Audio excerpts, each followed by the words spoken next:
Magandang araw mga kapamilya, narito po ang mga dapat natin abangan sa Lunes dito lamang po sa Sigabo.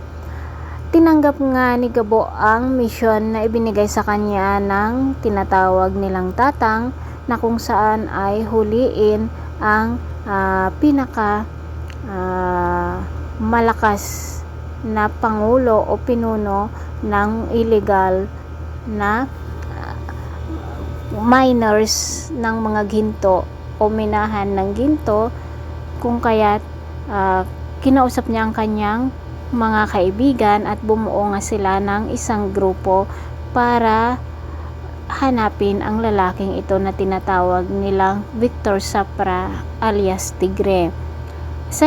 At ganito rin ang misyon ni sa mga kapamilya, ang huliin din ang taong ito, kung kaya't iisang tao ang kailangan huliin ni Gabo at Sam sa ngayon.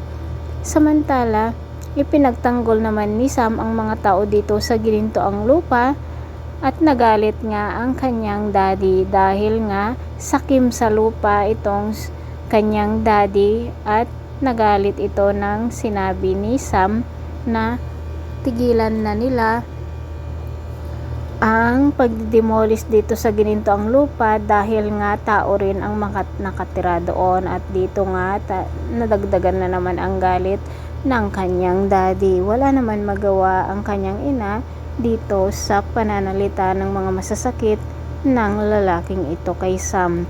Samantala mga kapamilya, ito na nga at pupuntahan na nga ni Sam ang bar na kung saan dito daw nagtatambay ang lalaki na pagbebentahan ng maraming ginto itong si Victor, at nandoon din sina Gabo at nag-cross na naman ang kanilang landas. Magtutulungan kaya ang magkabilang grupo para mahuli itong si Victor o mag-uunahan, at sino kaya sa kanila ang magtagumpay na mahuli itong lalaki na ito na tinatawag nilang Tigre mga kapamilya? Pakatutukan po natin lagi ang bawat eksena dito lamang po sa Sigabo, dahil nga sa kailangan ng maoperahan ni Rudy ang tatay ni Gabo, kung kaya tinanggap niya ang trabahong ito na kapag mahuli nila si Victor ay ang kapalit na pera ay 100,000 pesos. At ito na nga sana ang makakapag paopera dito sa kanyang tatay, at sana nga magtagumpay itong si Gabo dito sa paghuli kay Victor Sapra alias Tigre. Mga kapamilya, maraming salamat sa walang sawang pagsubaybay. God bless.